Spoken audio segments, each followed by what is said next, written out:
44 চাঁপাইনবাবগঞ্জ 2 কর্মমুখী জনপদ। এই থিমের আলোকে আপনাদেরকে সম্ভবত আমার ইশতেহারের কপি দেওয়া হয়েছে, আমি সেগুলো পাঠ করে আপনাদের কাছে শোনানোর চেষ্টা করছি। নিরাপত্তা এবং স্বচ্ছতা।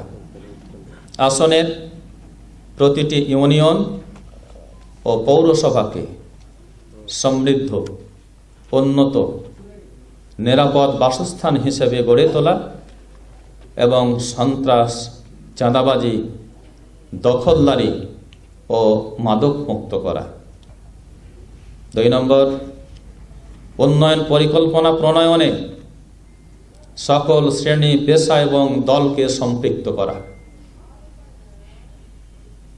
এ বিষয়ে বলতে চাই, জামাত ইসলামীর এবং তার 11 দলের এবারে নির্বাচনের স্লোগান হচ্ছে, চলো একসাথে গড়ি বাংলাদেশ। বিগত 55 বছরে বাংলাদেশের রাজনৈতিক দলগুলোর মধ্যে ঐক্য সৃষ্টির পরিবর্তে সুপরিকল্পিতভাবে বিভাজন সৃষ্টি করে ক্ষতিগ্রস্ত হয়েছে আমরা, ক্ষতিগ্রস্ত হয়েছে বাংলাদেশের 18 কোটি মানুষ।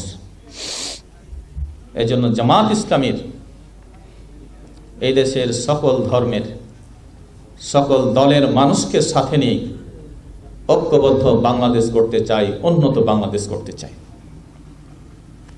সম্মানিত ভাইয়েরা, বাংলাদেশের অফিস আদালতের চিত্র হচ্ছে, সেখানে ঘুষ ছাড়া এদেশের সাধারণ মানুষ তাদের কাজ করে পায় না।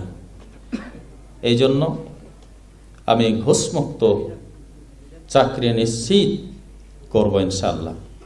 সরকারি অফিসসমূহে দুর্নীতি এবং ঘুষমুক্ত সেবা নিশ্চিত করা এবং জনবান্ধব করে গড়ে তোলা। ইউনিয়ন পরিষদ সমূহে নাগরিক সেবা নিশ্চিত করা, জনসেবাকে মানুষের দোরগোড়ায় পৌঁছে দেওয়ার চেষ্টা করব।